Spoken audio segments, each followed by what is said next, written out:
ಎಲ್ಲರಿಗೂ ನಮಸ್ಕಾರ. Welcome back to our YouTube channel. ನಾವು ಹಿಂದಿನ ತರಗತಿಯಲ್ಲಿ 87 ಪ್ರಶ್ನೆಗಳನ್ನ ನೋಡಿದ್ವಿ. ಓಕೆ, ಈಗ 88ನೇ ಪ್ರಶ್ನೆ ನೋಡ್ತಾ ಹೋಗೋಣ. ಅನಿತಾ ಪರೀಕ್ಷೆಯ ತಯಾರಿಗಾಗಿ ಭಾನುವಾರದಿಂದ ಶನಿವಾರದವರೆಗೆ ಅಭ್ಯಾಸ ಮಾಡಿದಂತಹ ಸಮಯವನ್ನ ಗಂಟೆಗಳಲ್ಲಿ ಕೆಳಗಿನ ಕೋಷ್ಟಕದಲ್ಲಿ ನೀಡಿದ್ದಾರೆ. ಸೊ ಕೋಷ್ಟಕವನ್ನ ಗಮನಿಸಿ ಕೆಳಗಿನ ಪ್ರಶ್ನೆಗಳಿಗೆ ನಾವು ಉತ್ತರವನ್ನ ನೀಡ್ತಾ ಹೋಗ್ಬೇಕು.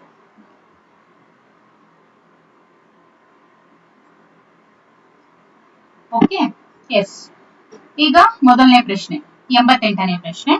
ವಾರಗಳು ಬಂದು ಭಾನುವಾರ 8 ಗಂಟೆ ಓದಿದಾಳೆ, ಸೋಮವಾರ 7 ಗಂಟೆ, ಮಂಗಳವಾರ 7 ಗಂಟೆ, ಆಮೇಲೆ ಬುಧವಾರ 5 ತಾಸು ಅಭ್ಯಾಸ ಮಾಡಿದ್ರೆ, ಗುರುವಾರ 7 ತಾಸು, ಅದಾದ ನಂತರ ಶುಕ್ರವಾರ 4 ತಾಸು, ಶನಿವಾರ 6 ತಾಸು.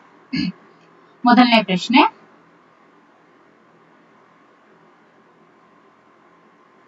ಅನಿತಾ ಯಾವ ದಿನದಲ್ಲಿ ಹೆಚ್ಚು ಅಭ್ಯಾಸ ಮಾಡಿದಾಳೆ? ಯಾವ ದಿನ ಹೆಚ್ಚು ಅಭ್ಯಾಸ? 8 ಅಂದ್ರೆ ಯಾವುದು? ಭಾನುವಾರ ಹೆಚ್ಚು ಅಭ್ಯಾಸ ಮಾಡಿದಾಳೆ. ಅನಿತಾ ಯಾವ ದಿನದಲ್ಲಿ ಅತಿ ಕಡಿಮೆ ಅಭ್ಯಾಸ ಮಾಡಿದಾಳೆ? ಯಾವುದು? ಶುಕ್ರವಾರದ ದಿನ ಕಡಿಮೆ ಅಭ್ಯಾಸ ಮಾಡಿದಾಳೆ. 7 ಗಂಟೆಗಳ ಕಾಲ ಅಭ್ಯಾಸ ಮಾಡಿದಂತ ದಿನಗಳು ಯಾವ್ಯಾವು?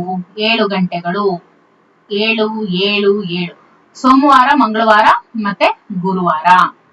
ಯಾವುದು? ಸೋಮವಾರ, ಮಂಗಳವಾರ ಮತ್ತು ಗುರುವಾರ. ಜನ್ಯ ವಾರ್ಷಿಕ ಪರೀಕ್ಷೆಯಲ್ಲಿ ತೆಗೆದುಕೊಂಡಂತಹ ಅಂಕಗಳು ಹೀಗೆ ಇದೆ. ಯಾವ ತರ ನೋಡಿ? ಕನ್ನಡದಲ್ಲಿ 92, ಇಂಗ್ಲಿಷ್ ನಲ್ಲಿ 88, ಹಿಂದಿನಲ್ಲಿ 94, ಗಣಿತದಲ್ಲಿ 98, ವಿಜ್ಞಾನ 90, ಸಮಾಜ 86. ಅತಿ ಹೆಚ್ಚು ಗಣಿತದಲ್ಲಿ ತಗೊಂಡಿದ್ರೆ ಸಮಾಜದಲ್ಲಿ 86 ತಗೊಂಡಿದ್ದಾರೆ. ಸೊ ಈಗ ಅತಿ ಹೆಚ್ಚು ಅಂಕ ಪಡೆದಂತಹ ವಿಷಯ ಯಾವುದು? ಗಣಿತ. ಅತಿ ಕಡಿಮೆ ಅಂಕ ಪಡೆದಂತಹ ವಿಷಯ ಯಾವುದು? ಸಮಾಜ.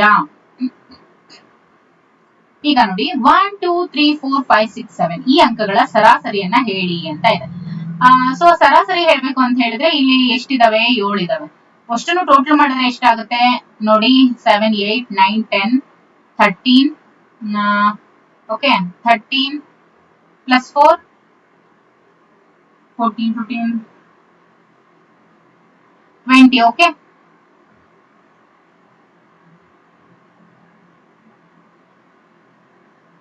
ಎಷ್ಟಾಗುತ್ತೆ ನೋಡಿ?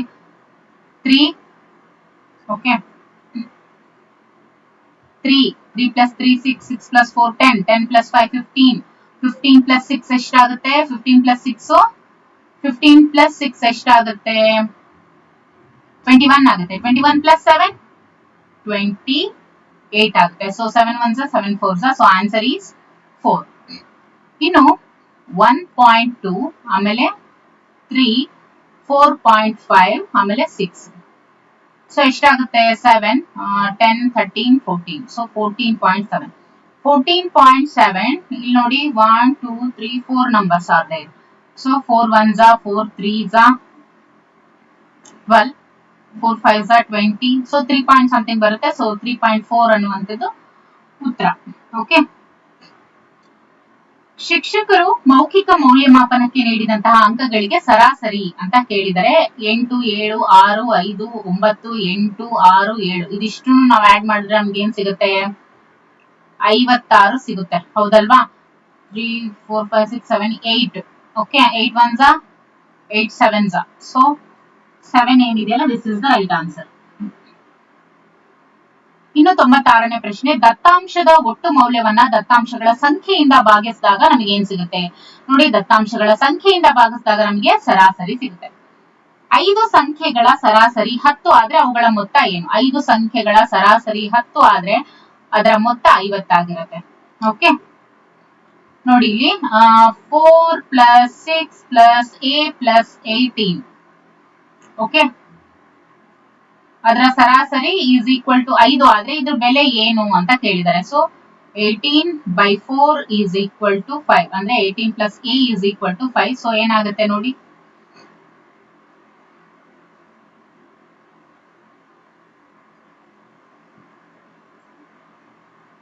(18 plus a is equal to 20). So a is equal to 20 minus 18, a is equal to 2. So a ನ ವ್ಯಾಲ್ಯೂ ಏನಾಗುತ್ತೆ?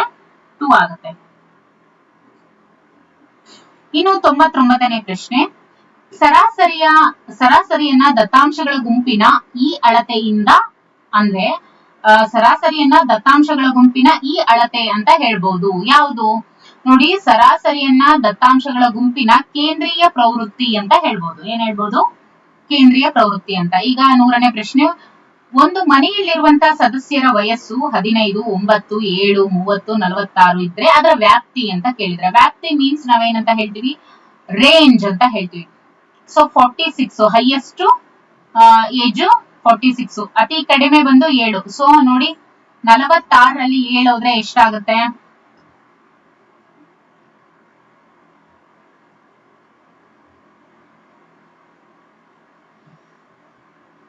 39 ಬರುತ್ತೆ, ಹೌದಲ್ವಾ? So option A is the right answer. ದೊಡ್ಡ ಹಾಗೂ ಚಿಕ್ಕ ವೀಕ್ಷಣೆಗಳ ವ್ಯತ್ಯಾಸ, ಅದನ್ನೇ ನಾವೇನಂತ ಹೇಳಿದ್ವಿ? ವ್ಯಾಪ್ತಿ. ಓಕೆ, ಮೊದಲ 3 ಪೂರ್ಣ ಸಂಖ್ಯೆಗಳ ಸರಾಸರಿಯನ್ನ ಹೇಳಿ ಅಂತ ಇದೆ. ನೋಡಿ, ಮೊದಲ 3 ಸಂಖ್ಯೆಗಳ ಪೂರ್ಣ ಸಂಖ್ಯೆಗಳ ಸರಾಸರಿ ಅಂತ ಹೇಳಿದ್ರೆ ಏನು? ಈಗ ನೋಡಿ, ಮೊದಲ 3 ಅಂತ ಹೇಳಿದ್ರೆ ಪೂರ್ಣ ಸಂಖ್ಯೆ, ಹೋಲ್ ನಂಬರ್ಸ್ ಅಂದ್ರೆ 0 + 1 + 2, ಹೌದಲ್ವಾ? 1 2 3 ನಂಬರ್ಸ್ ಆರ್ ದೇರ್. ಸೊ ಎಷ್ಟಾಗುತ್ತೆ ನೋಡಿ? 3 + 3 ಏನಾಗುತ್ತೆ? 1. So 1 is the right answer. 103ನೇ ಪ್ರಶ್ನೆ, ಮೊದಲ 7 ಪೂರ್ಣ ಸಂಖ್ಯೆಗಳಲ್ಲಿ ಮಧ್ಯಾಂಕ ಏನು ಅಂತ ಕೇಳಿದರೆ, 0 1 2 3 4 5 6. ಮೊದಲ 7ರಲ್ಲಿ ಮಧ್ಯಾಂಕ ಯಾವುದು? ಯಾವುದು ಪೂರ್ಣ ಸಂಖ್ಯೆಗಳಲ್ಲಿ? 1 2 3 4. ಓಕೆ,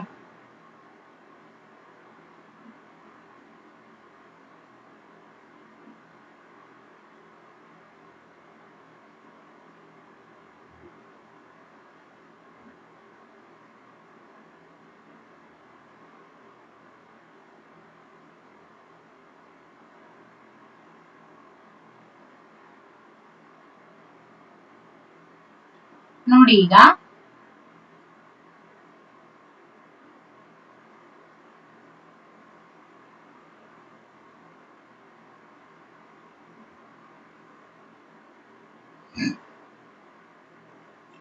ಈಗ 1 + 2 + 3. Okay, numbers are 3. So 3 4 5 6. 3 1s 3 2s ಬರುತ್ತೆ. ಅಲ್ಲಿ ಏನ್ ಹೇಳಿರೋದು? ಪೂರ್ಣ ಸಂಖ್ಯೆಗಳು. ಪೂರ್ಣ ಸಂಖ್ಯೆಗಳು ಅಂದ್ರೆ ನಾವೇನ್ ಹೇಳ್ತೀವಿ? ಪೂರ್ಣ ಸಂಖ್ಯೆಗಳು ಅಂತ ಹೇಳಿದ್ರೆ ಹೋಲ್ ನಂಬರ್ಸ್ ಅಂತ ಹೇಳ್ತೀವಿ. ಓಕೆ, ಸೊ ಹಾಗಾಗಿ ನಾವು 0 ಇಂದ ತಗೊಳ್ಳುವಂಥದ್ದು. ಇಲ್ಲಿ 7 ಪೂರ್ಣ ಸಂಖ್ಯೆಗಳು ಅಂತ ಹೇಳಿದ್ದಾರೆ, ಹೌದಲ್ವಾ? ಏನು? 7 ಪೂರ್ಣ ಸಂಖ್ಯೆಗಳು. ಸೊ 0 1 2 3 4 5 6. ನೋಡಿ, 1 2 3 4 5 6 7. ಸೊ 7 ಆಯ್ತಾ? ಇದರಲ್ಲಿ ಮಧ್ಯಾಂಕ ಕೇಳಿದ್ದಾರೆ. ಯಾವುದು ಮಧ್ಯಾಂಕ? ಯಾವುದು? 3 ಅಲ್ವಾ? Yes. So 3 is the right answer. Clear? ಈಗ 104ನೇ ಪ್ರಶ್ನೆ, ಒಂದು ಗುಂಪಿನ ಸಂಖ್ಯೆಗಳಲ್ಲಿ ಹೆಚ್ಚು ಪುನರಾವರ್ತಿತ ಬೆಲೆಯನ್ನ ನಾವೇನಂತ ಕರಿತೀವಿ? ರೂಢಿ ಬೆಲೆ ಅಂತ ಹೇಳಿ ಕರಿತೀವಿ. ಒಂದು ಶಾಲೆಯಲ್ಲಿರುವಂತಹ ಶಿಕ್ಷಕರ ವಯಸ್ಸಿಗೆ ವ್ಯಾಪ್ತಿಯನ್ನ ತಿಳಿಸಿ ಅಂತ ಇದೆ. ನೋಡಿ, ಹೈಯೆಸ್ಟ್ 48 ಇದೆ. ಸೊ ಕಡಿಮೆ ಯಾವುದು? ಸಾರಿ ಹೈಯೆಸ್ಟ್ ಯಾವುದು? 56 ಅಲ್ವಾ? ಎಸ್, ಹೈಯೆಸ್ಟ್ ನಂಬರ್ ಯಾವುದು? 56. ಇದರಲ್ಲಿ 28 8 ಇರುತ್ತೆ. ಸೊ 28 ವಯಸ್ಸಿನ ವ್ಯಾಪ್ತಿ 28. ಇನ್ನು 5 9 6 5 3 2 5 ಇವುಗಳ ರೂಢಿ ಬೆಲೆ ಏನು ಅಂತ ಕೇಳಿದರೆ, ನೋಡಿ, ರೂಢಿ ಬೆಲೆ ಒಂದು ಗುಂಪಿನ ಸಂಖ್ಯೆಗಳಲ್ಲಿ ಹೆಚ್ಚು ಪುನರಾವರ್ತಿತ ಬೆಲೆಯನ್ನ ನಾವು ರೂಢಿ ಬೆಲೆ ಅಂತ ಹೇಳ್ತೀವಿ. ಹಾಗಾದ್ರೆ ಇದರಲ್ಲಿ ರೂಢಿ ಬೆಲೆ ಯಾವುದು? 1 2 3. So 5 is repeated 3 times. So 5 is the right answer. ಇನ್ನು ಸ್ತಂಭ ಲೇಖ ರಚನೆಯಲ್ಲಿ ಇದು ಪ್ರಮುಖವಾಗಿದೆ. ಯಾವುದು ಪ್ರಮುಖವಾಗಿದೆ? ನೋಡಿ, ಸ್ತಂಭ ಲೇಖ ರಚನೆಯಲ್ಲಿ ಪ್ರಮಾಣ ಅನ್ನುವಂಥದ್ದು ಏನಾಗಿದೆ? ಪ್ರಮುಖ ಆಗಿರುವಂಥದ್ದು. ಇನ್ನು 108ನೇ ಪ್ರಶ್ನೆ, ಒಂದು ತರಗತಿಯಲ್ಲಿ ಗಣಿತ ವಿಷಯಕ್ಕೆ ಸಂಬಂಧಿಸಿದಂತೆ 6 ವಿದ್ಯಾರ್ಥಿಗಳು ಪಡೆದಂತಹ ಅಂಕಗಳು ಈ ರೀತಿಯಾಗಿದೆ. ಅತಿ ಹೆಚ್ಚು ಅಂಕ ಗಳಿಸಿದಂತ ವಿದ್ಯಾರ್ಥಿ ಯಾರು? ನೋಡಿ, ಅತಿ ಹೆಚ್ಚು ಯಾವುದು? ಅತಿ ಹೆಚ್ಚು ದೀಪ ತಗೊಂಡಿದ್ದಾಳೆ, ಹೌದಲ್ವಾ? So Deepa is the right answer. ಅತಿ ಕಡಿಮೆ ಅಂಕ ಗಳಿಸಿದಂತ ವಿದ್ಯಾರ್ಥಿ 40, ಯಾರು? ಮಧು, ಹೌದಲ್ವಾ? ಇನ್ನು ಒಂದೇ ಅಂಕ ಗಳಿಸಿದಂತ ವಿದ್ಯಾರ್ಥಿಗಳು ಅಂತ ಇದೆ. ಒಂದೇ ಅಂಕ ಎಲ್ಲಿದೆ? ಇಲ್ಲಿ ಒಂದೇ ಅಂಕ ಗಳಿಸಿರುವಂತದ್ದು ಎಲ್ಲಿ ಕಾಣಿಸ್ತಾ ಇದೆ? ನೋಡಿ, 70 ಅಂದ್ರೆ ಗಗನ ಮತ್ತು ಸುಮ. ಓಕೆ, ಗಗನ ಮತ್ತು ಸುಮ. ಈಗ ನೋಡಿ 1ರಿಂದ 5ನೇ ತರಗತಿಯಲ್ಲಿ ವಿದ್ಯಾರ್ಥಿಗಳಲ್ಲಿ ನೀಲಿ ಮತ್ತು ಕೆಂಪು ಬಣ್ಣಗಳನ್ನ ಇಷ್ಟಪಡುವವರ ಸಂಖ್ಯೆ ಕೋಷ್ಟಕದಲ್ಲಿ ನೀಡಿದೆ. ಕೋಷ್ಟಕವನ್ನ ಗಮನಿಸಿ ಮುಂದಿನ 2 ಪ್ರಶ್ನೆಗಳಿಗೆ ಉತ್ತರಿಸಿ. ಕೆಂಪು ಬಣ್ಣವನ್ನ ಹೆಚ್ಚು ಇಷ್ಟಪಡುವಂತಹ ತರಗತಿ ಯಾವುದು? ಕೆಂಪು ಬಣ್ಣವನ್ನ ಹೆಚ್ಚು ಇಷ್ಟಪಡುವಂತ ತರಗತಿ ಯಾವುದು? 18 ಇದೆ. ಅಂದ್ರೆ 3ನೇ ತರಗತಿಯವರು ಹೆಚ್ಚಾಗಿ ಇಷ್ಟಪಡ್ತಾರೆ. ಓಕೆ, ಇನ್ನು ನೀಲಿ ಬಣ್ಣವನ್ನ ಹೆಚ್ಚಾಗಿ ಇಷ್ಟಪಡುವಂತ ತರಗತಿ ನೋಡಿ, ನೀಲಿ ಬಣ್ಣವನ್ನ ಹೆಚ್ಚಾಗಿ ಇಷ್ಟಪಡುವಂತ ತರಗತಿ, ನೀಲಿ ಬಣ್ಣವನ್ನ ಹೆಚ್ಚಾಗಿ ಇಷ್ಟಪಡುವಂತ ತರಗತಿ 16 ಅಂದ್ರೆ ಯಾವುದು? 5ನೇ ತರಗತಿ. ಸೊ ಈಗ ಕೆಳಗಿನ ಪ್ರಶ್ನೆಗಳಿಗೆ ಉತ್ತರಿಸಿ. ಕೆಳಗಿನ ಪ್ರಶ್ನೆಗಳಿಗೆ ಉತ್ತರಿಸಿ. ಸೊ ಸಮಸ್ಯೆಗಳನ್ನ ಬಿಡಿಸ್ತಾ ಹೋಗೋಣ. ಒಂದು ತರಗತಿಯಲ್ಲಿ 6 ವಿದ್ಯಾರ್ಥಿಗಳು ಗಣಿತ ವಿಷಯದಲ್ಲಿ ಕ್ರಮವಾಗಿ 50, 66, 29, 75, 84, 92 ಅಂಕಗಳನ್ನ ಪಡೆದಿದ್ದಾರೆ. ಹಾಗಾದ್ರೆ ಇದರ ಸರಾಸರಿಯನ್ನ ತಿಳಿಸಿ ಅಂತ ಇದೆ. ಇದರ ಸರಾಸರಿಯನ್ನ ನೋಡೋದಾದ್ರೆ ನೋಡಿ, ಇವಿಷ್ಟನ್ನು ಆಡ್ ಮಾಡಿದ್ರೆ ನಮ್ಗೆ ಏನ್ ಸಿಗುತ್ತೆ? ಎಷ್ಟಿದಾವೆ? 1 2 3 4 5 6 ಇದೆ. ದೇರ್ ಆರ್ 6, ಹೌದಲ್ವಾ? ಸೊ ಅವಿಷ್ಟನ್ನು ಆಡ್ ಮಾಡಿದ್ರೆ ನಮ್ಗೆ ಎಷ್ಟು ಸಿಗುತ್ತೆ? 396 ಸಿಗುತ್ತೆ. ಓಕೆ, ಸೊ 396, 6 1s are 6, ಅಂದ್ರೆ 6 6 36. ಓಕೆ, 36, ಸೊ 3 ಮತ್ತೆ 6 36, ಸೊ 6 6 36, ನಮಗೆ 66 ನಮಗೆ ಏನ್ ಸಿಗುತ್ತೆ? ಸರಾಸರಿ 66 ಆಗುತ್ತೆ. ಇನ್ನು 114ನೇ ಪ್ರಶ್ನೆ ನೋಡಿ, ಒಂದು ಮನೆಯ ಸದಸ್ಯರುಗಳ ಎತ್ತರಗಳನ್ನ ಕೆಳಗಡೆ ನೀಡಿದರೆ, ಸೊ ಅದರ ವ್ಯಾಪ್ತಿಯನ್ನ ತಿಳಿಸಿ ಅಂತ ಇದೆ. ನೋಡಿ, ವ್ಯಾಪ್ತಿಯನ್ನ ಹೇಳೋದಾದ್ರೆ ಇದರಲ್ಲಿ ಹೈಯೆಸ್ಟ್ ಯಾವುದು ವ್ಯಾಪ್ತಿಯಲ್ಲಿ? 126, 148, 136, 152, 110, 142, 98. ಸೊ 98 ಏನಿದೆ ಅದು ಚಿಕ್ಕದು. 152 ಏನಿದೆಯಲ್ಲ ಇದು ಜಾಸ್ತಿ. So 152 minus 98 is equal to ನಮ್ಗೆ ಎಷ್ಟು ಸಿಗುತ್ತೆ? 54 ಸೆಂಟಿಮೀಟರ್ ಸಿಗುತ್ತೆ. So this is the right answer. ಇನ್ನು 115ನೇ ಪ್ರಶ್ನೆ, ಗಣೇಶ 1 ವರ್ಷಕ್ಕೆ ಪಡೆದಂತಹ ಸಂಬಳದ ಮಾಹಿತಿ ಇಲ್ಲಿದೆ, ಇದರ ರೂಢಿ ಬೆಲೆಯನ್ನ ತಿಳಿಸಿ ಅಂತ ಇದೆ. ಅತಿ ಹೆಚ್ಚು ಯಾವ್ದನ್ನ ತಗೊಂಡಿದ್ದಾನೆ ನೋಡಿ, ನೋಡ್ತಾ ಹೋಗಿ. ಇಲ್ಲಿ 5800, 4600, 5200, 3360, 6200, 4200, 6200, 3800, 5900, 6200, 2800, 4400. ಇಲ್ಲಿ 6200, 6200, 6200. It is repeated 3 times. So ರೂಢಿ ಬೆಲೆ ಏನಾಗುತ್ತೆ? 6200 ಆಗುತ್ತೆ. ಇನ್ನು ಕೆಳಗಿನ ದತ್ತಾಂಶದ ಮಧ್ಯಾಂಕವನ್ನ ಕಂಡುಹಿಡಿಯಿರಿ ಅಂತ ಇದೆ. ಮಧ್ಯಾಂಕವನ್ನ ಕಂಡುಹಿಡಿಬೇಕು. ಓಕೆ, ಮಧ್ಯಾಂಕವನ್ನ ಕಂಡುಹಿಡಿಬೇಕು. ನೋಡ್ತಾ ಹೋಗೋಣ.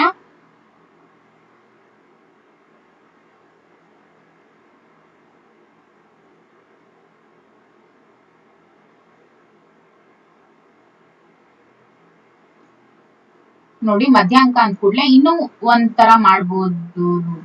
ಇಲ್ಲಿ ನೋಡಿ, 1 2 3 1 2 3 ಇಲ್ಲಿ ಮಧ್ಯಾಂಕ ಡೈರೆಕ್ಟ್ ಇದೆ ಅಲ್ವಾ? ಎಸ್, ಇಲ್ಲಿ ನೋಡೋಣ. ಮಧ್ಯಾಂಕವನ್ನ ಕಂಡುಹಿಡಿಯಿರಿ ಅಂತ ಇದೆ ನೋಡಿ. 1 2 3 4 5 6 7 8 9 10 ಇದೆ. ಸೊ ಹೀಗಿದ್ದಾಗ ನಾವು ಯಾವ ರೀತಿ ಮಧ್ಯಾಂಕವನ್ನ ಕಂಡುಹಿಡಿಬೇಕು? ನೋಡ್ತಾ ಹೋಗಿ. ಫಸ್ಟ್ ನಾವು ಅದನ್ನ ಏನ್ ಮಾಡ್ಬೇಕು? Arrange the following, rearrange the following ಅನ್ನೋ ತರ. ಫಸ್ಟ್ ಯಾವುದು? 10 ಇಂದ ಸ್ಟಾರ್ಟ್ ಆಗಿದೆ. 10, ಆಮೇಲೆ 11 ಇದೆಯಾ? ಇಲ್ಲ. 12 ಇದೆ. 13 ಇದೆಯಾ? ಇಲ್ಲ. 14 ಇದೆ. 15 ಇದೆಯಾ? ಎಸ್ ಇದೆ. 16 ಇದೆಯಾ? ಎಸ್ ಇದೆ. 17 ಇದೆಯಾ? ಎಸ್ ಇದೆ. 18 ಇದೆಯಾ? ಇದೆ.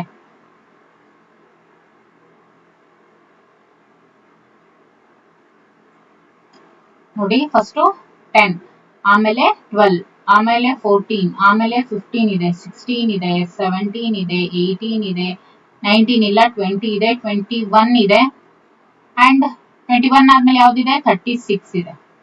ಓಕೆ, ಅದನ್ನ ರಿಅರೇಂಜ್ ದ ಫಾಲೋಯಿಂಗ್ ಅನ್ನೋ ತರ ನಾವು ಫಸ್ಟ್ ಎಲ್ಲ ಅರೇಂಜ್ ಮಾಡ್ಕೋಬೇಕು. ಅದಾದ ನಂತರ ನೋಡಿ, 1 2 3 4 5 1 2 3 4 5. ಸೊ 16 ಮತ್ತೆ 17 ಆಯ್ತು. ಈ 16 ಪ್ಲಸ್ 17 ಡಿವೈಡೆಡ್ ಬೈ 2 ಮಾಡಿದ್ರೆ ನಮ್ಗೆ ಎಷ್ಟು ಸಿಗುತ್ತೆ? 16.5 ಸಿಗುತ್ತೆ. ಸೊ ಮಧ್ಯಾಂಕ ಏನಾಗುತ್ತೆ? 16.5 ಏನಿದೆ ಇದು ಮಧ್ಯಾಂಕ ಆಗುತ್ತೆ.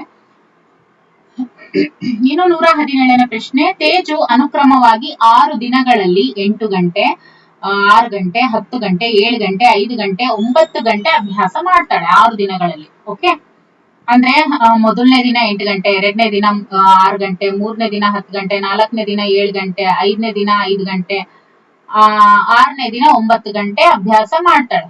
ಓಕೆ, ಸೊ ಹಾಗಾದ್ರೆ ತೇಜು ಅಭ್ಯಾಸ ಮಾಡಿದ ಗಂಟೆಗಳ ಸರಾಸರಿಯನ್ನ ಹೇಳಿ ಅಂತ ಇದೆ. ಸರಾಸರಿ ಹೇಳೋದಾದ್ರೆ 8 plus 6 plus 10 plus 7 plus 5 plus 9 divided by 6. So ಏನಾಗುತ್ತೆ, ಅಷ್ಟನ್ನು ನಾವು ಟೋಟಲ್ ಮಾಡಿದಾಗ ನಮ್ಗೆ ಎಷ್ಟು ಸಿಗುತ್ತೆ?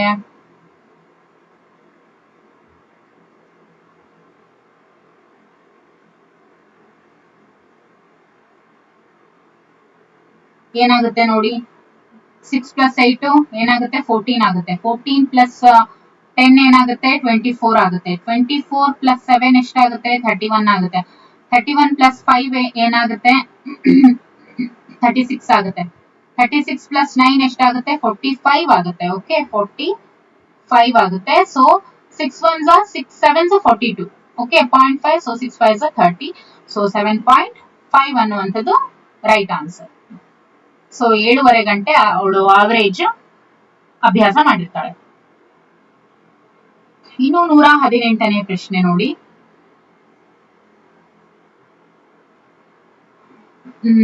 ಒಂದು ತರಗತಿಯ ವಿದ್ಯಾರ್ಥಿಗಳು ಇಷ್ಟಪಡುವಂತ ಐಸ್ ಕ್ರೀಮ್ ನ ರುಚಿಗಳನ್ನ ಇಲ್ಲಿ ಕೊಟ್ಟಿದ್ದಾರೆ. ಸೊ ಈ ದತ್ತಾಂಶಕ್ಕೆ ಸ್ತಂಭ ನಕ್ಷೆಯನ್ನ ರಚಿಸಿ ಅಂತ ಇದೆ ನೋಡಿ. ಫಸ್ಟ್ ನೋಡಿ, ಈ ರೀತಿ ತಗೋಬೇಕು. ಇಲ್ಲಿ ಏನ್ ಬರ್ಕೋಬೇಕು?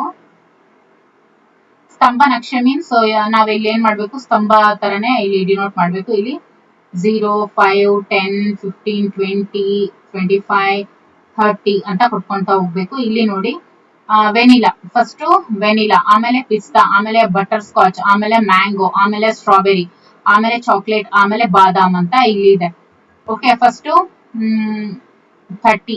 ಓಕೆ, ಫಸ್ಟ್ 30 ಗಿಂತ ಕಮ್ಮಿ 25 ಆದ್ಮೇಲೆ 15, ಅದಾದ್ಮೇಲೆ 30 ಗಿಂತ ಜಾಸ್ತಿ ಅಲ್ವಾ 40, ಅದಾದ್ಮೇಲೆ 10, ಅದಾದ್ಮೇಲೆ 35. ಅದು ಈ 40 ಮತ್ತೆ 30 ಮಿಡಲ್ ಅಲ್ಲಿ ಬರುತ್ತೆ. ಯಾವುದು? 35. ಅದಾದ್ಮೇಲೆ ಬಾದಾಮ್ 45. ಓಕೆ, ಸೊ ಇದಿಷ್ಟು ಈ ರೀತಿ ಇದನ್ನ ಬಾಕ್ಸ್ ಅಲ್ಲಿ ರೆಪ್ರೆಸೆಂಟ್ ಮಾಡ್ಬೇಕಷ್ಟೇ. ಈಗ 119ನೇ ಪ್ರಶ್ನೆಯನ್ನ ನೋಡೋಣ. 6ನೇ ತರಗತಿ ವಿದ್ಯಾರ್ಥಿಗಳು ವಿಜ್ಞಾನ ವಿಷಯದಲ್ಲಿ ಪಡೆದಂತ ಅಂಕಗಳು ಈ ರೀತಿಯಾಗಿದೆ. ಇದರಲ್ಲಿ ಗರಿಷ್ಠ ಮತ್ತು ಕನಿಷ್ಠ ಅಂಕಗಳನ್ನ ತಿಳಿಸಿ ಅಂತ ಇದೆ. ಇದರಲ್ಲಿ ಗರಿಷ್ಠ ಅಂಕ ಯಾವುದು ನೋಡಿ? 86. ಇದರಲ್ಲಿ ಗರಿಷ್ಠ ಅಂಕ 95, ಹೌದಲ್ವಾ? ಕನಿಷ್ಠ ಅಂಕ ಯಾವುದು? 40. ಓಕೆ, ಸೊ 7ನೇ ತರಗತಿ ವಿದ್ಯಾರ್ಥಿಗಳು ಸಮಾಜ ವಿಜ್ಞಾನ ವಿಷಯದಲ್ಲಿ ಪಡೆದಂತ ಮೌಖಿಕ ಅಂಕಗಳು ಈ ರೀತಿಯಾಗಿದೆ. 9 5 8 4 7 6 9 3 6 5 8 7 8. ಈ ಅಂಕಗಳ ವ್ಯಾಪ್ತಿಯನ್ನ ತಿಳಿಸಿ ಅಂತ ಇದೆ. ಮೇಲಿನ ಅಂಕಗಳಿಗೆ ಸರಾಸರಿಯನ್ನ ಕೂಡ ಕಂಡುಹಿಡಿಯಿರಿ ಅಂತ ಇದೆ. ಓಕೆ, ನೋಡಿ, ಫಸ್ಟ್ ಸರಾಸರಿ ನೋಡೋದಾದ್ರೆ ಫಸ್ಟ್ ಏನು ವ್ಯಾಪ್ತಿಯನ್ನ ನೋಡೋಣ. ಇದರಲ್ಲಿ ಹೈಯೆಸ್ಟ್ ವ್ಯಾಪ್ತಿ ಅಂತ ಅಂದ್ರೆ ಇದರಲ್ಲಿ ಜಾಸ್ತಿ ಯಾವುದು? 9 ಅಲ್ವಾ? 9 ಮೈನಸ್ ಚಿಕ್ಕ ನಂಬರ್ ಯಾವುದು? 3 ಅಲ್ವಾ? ಎಸ್, 9 - 3 = 6. ಸೊ 6 ಏನು ವ್ಯಾಪ್ತಿ. ಇನ್ನು ಸರಾಸರಿ ನೋಡಿ, 9 + 5 5 + 8 8 + 4 4 + 7 7 + 6 6 + 9 9 + 3 3 + 6 6 + 5 5 + 8 8 + 7 7 + 8 ಅಷ್ಟು ಎಷ್ಟಾಗುತ್ತೆ? 85 ಆಗುತ್ತೆ. ಸೊ ಎಷ್ಟಿದೆ ಇಲ್ಲಿ? 1 2 3 4 5 6 7 8 9 10 11 12 13 ಇದೆ. ಸೊ ನಾವ್ ಇದನ್ನ ಮಾಡಿದಾಗ ನಮ್ಗೆ ಎಷ್ಟು ಸಿಗುತ್ತೆ? 6.54 ಸಿಗುತ್ತೆ. So this is the answer. 121ನೇ ಪ್ರಶ್ನೆ. ಈ ಕೆಳಗಿನ ದತ್ತಾಂಶಗಳಿಗೆ ರೂಢಿ ಬೆಲೆ ಹಾಗೂ ಮಧ್ಯಾಂಕವನ್ನ ಕಂಡುಹಿಡಿಯಿರಿ ಅಂತ ಇದೆ. ಇದರಲ್ಲಿ ರೂಢಿ ಬೆಲೆ ಅಂದ್ರೆ ಏನು? Most repeated. ಓನ್ಲಿ 16 ಅಷ್ಟೇ ರಿಪೀಟ್ ಆಗಿರೋದು. 16 ಅನ್ನುವಂಥದ್ದು ರೂಢಿ ಬೆಲೆ. ಓಕೆ,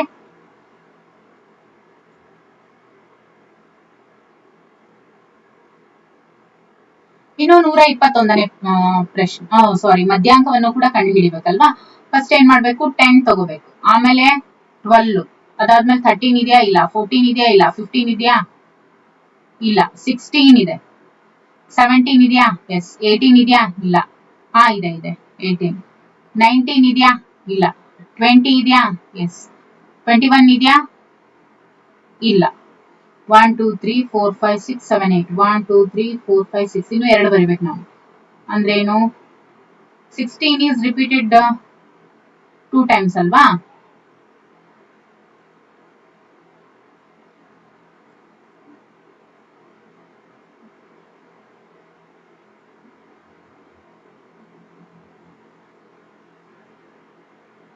ನೋಡಿ 1 2 3 4 1 2 3 4.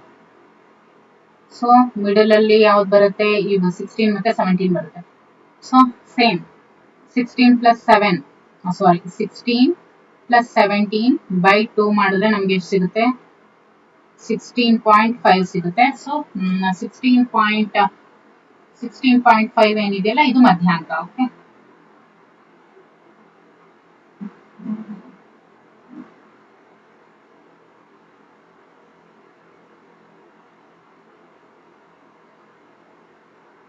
ಇನ್ನು 122ನೇ ಪ್ರಶ್ನೆ. ಗೀತಾ ವಾರ್ಷಿಕ ಪರೀಕ್ಷೆಯಲ್ಲಿ 100ಕ್ಕೆ ಪಡೆದಂತ ಅಂಕಗಳು ಈ ರೀತಿಯಾಗಿದೆ, ಇದಕ್ಕೆ ಸ್ತಂಭ ನಕ್ಷೆಯನ್ನ ರಚಿಸಿ. ಇನ್ನು 123ನೇ ಪ್ರಶ್ನೆ. ಎರಡು ಶಾಲೆಯ 1ರಿಂದ 5ನೇ ತರಗತಿ ವಿದ್ಯಾರ್ಥಿಗಳ ಸಂಖ್ಯೆಯನ್ನ ನೀಡಲಾಗಿದೆ, ಈ ಅಂಶಗಳಿಗೆ ದ್ವಿಸ್ತಂಭ ಲೇಖನವನ್ನ ರಚಿಸಿ ಅಂತ ಇದೆ. ಎಸ್, ದ್ವಿಸ್ತಂಭ ಲೇಖನವನ್ನ ರಚಿಸಿ ಅಂತ ಇದೆ. ಮಾಡೋಣ ನೋಡಿ.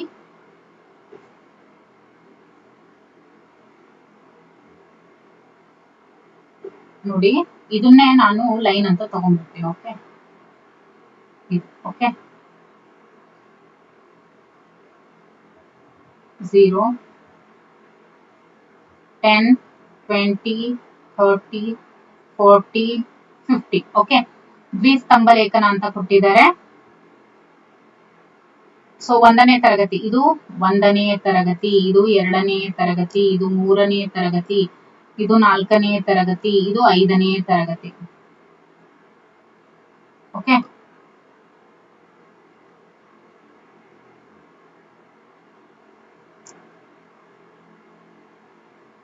ಮೊದಲನೇ ನೋಡಿ 1ನೇ ತರಗತಿ 25 ತಗೊಂಡಿದ್ದಾರೆ. ಓಕೆ, ಆದರೆ 2ನೇ ಶಾಲೆ 30 ತಗೊಂಡಿದ್ದಾರೆ. ಓಕೆ, 30 ತಗೊಂಡಿದ್ದಾರೆ. ಇನ್ನು 2ನೇ ತರಗತಿ ಬಂದು ಮೊದಲನೇ ಶಾಲೆ 15 ತಗೊಂಡಿದ್ರೆ 20 ತಗೊಂಡಿದ್ದಾರೆ 2ನೇ ಶಾಲೆ. 3ನೇ ತರಗತಿ ಮೊದಲನೇ ಶಾಲೆಯವರು 40 ತಗೊಂಡಿದ್ರೆ 45 2ನೇ ಶಾಲೆಯವರು ತಗೊಂಡಿದ್ದಾರೆ. ಇನ್ನು 35 ಮೊದಲನೇ ಶಾಲೆಯವರು ತಗೊಂಡಿದ್ರೆ 30 2ನೇ ಶಾಲೆಯವರು ತಗೊಂಡಿದ್ದಾರೆ. 30 ಮೊದಲನೇ ಶಾಲೆಯವರು ತಗೊಂಡಿದ್ರೆ 35 2ನೇ ಶಾಲೆಯವರು ತಗೊಂಡಿದ್ದಾರೆ. ಓಕೆ, ಸೊ ಇದನ್ನ ಬಾಕ್ಸ್ ಅಲ್ಲಿ ರೆಪ್ರೆಸೆಂಟ್ ಮಾಡುವಂತದ್ದು ಈ ತರ. ಓಕೆ, ಸ್ತಂಭ ನಕ್ಷೆ ಡಬಲ್ ಬರುತ್ತೆ ಅಷ್ಟೇ. ಓಕೆ, ಮುಂದಿನ ಪ್ರಶ್ನೆ 124ನೇ ಪ್ರಶ್ನೆ ನೋಡಿ. ಕೆಳಗಡೆ 2 ರಾಷ್ಟ್ರೀಯ ಉದ್ಯಾನವನದಲ್ಲಿ ಇರುವಂತಹ ಕಾಡು ಪ್ರಾಣಿಗಳ ಸಂಖ್ಯೆಯನ್ನ ನಕ್ಷೆಯಲ್ಲಿ ನೀಡಲಾಗಿದೆ. ಸೊ ನಕ್ಷೆಯನ್ನ ವಿಶ್ಲೇಷಿಸಿ ನೀಡಲಾದಂತಹ ಪ್ರಶ್ನೆಗಳಿಗೆ ಉತ್ತರಿಸಿ. ಕಾಡು ಪ್ರಾಣಿಗಳ ಸಮೀಕ್ಷೆ ಈ ರೀತಿಯಾಗಿ ಇರುವಂತದ್ದು. ಇದು ಪ್ರಾಣಿಗಳ ಸಂಖ್ಯೆ ಸಿಂಹ, ಹುಲಿ, ಆನೆ, ಗೆಂಡ ಮೃಗ ಮತ್ತೆ ಹೆಸರುಗತ್ತೆ. ಇದು ನೋಡಿ, ಇದು ಉದ್ಯಾನ 1, ಇದು ಉದ್ಯಾನ 2. ಓಕೆ, ಸೊ 2 ಉದ್ಯಾನಗಳಲ್ಲಿನ ಒಟ್ಟು ಹುಲಿಗಳ ಸಂಖ್ಯೆ ಎಷ್ಟು? 2 ಉದ್ಯಾನದಲ್ಲಿ ನೋಡಿ 20, ಇದು 20, ಇದು ಎಷ್ಟು 15. ಸೊ 20 ಪ್ಲಸ್ 15 ಎಷ್ಟಾಗುತ್ತೆ? 35 ಆಗುತ್ತೆ. ಹೌದಲ್ವಾ? So answer is 35. ಹೌದಲ್ವಾ? ನೋಡಿ, ಹುಲಿಗಳ ಸಂಖ್ಯೆ ಅಲ್ವಾ ಕೇಳಿದ್ದು, 35.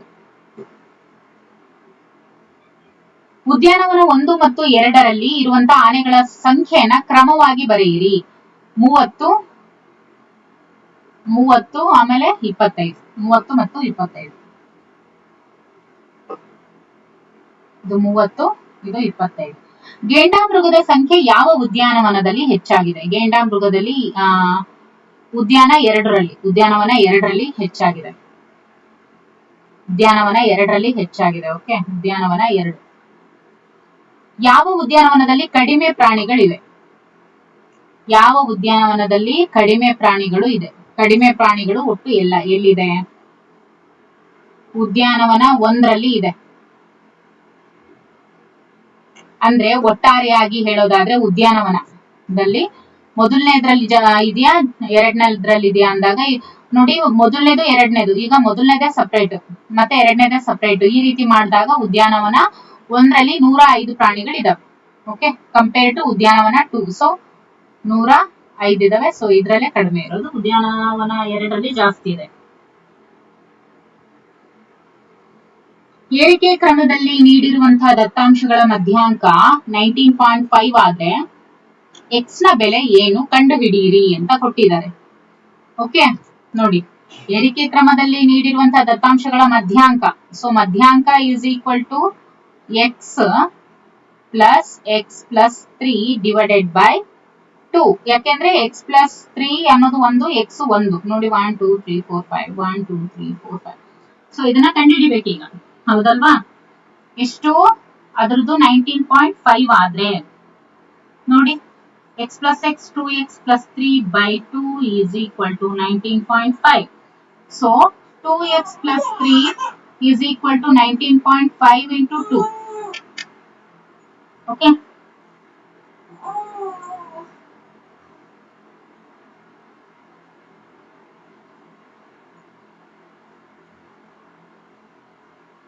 $39 ಆಗುತ್ತೆ. So 2x plus 3 is equal to ಎಷ್ಟಾಗುತ್ತೆ? 39 ಆಗುತ್ತೆ.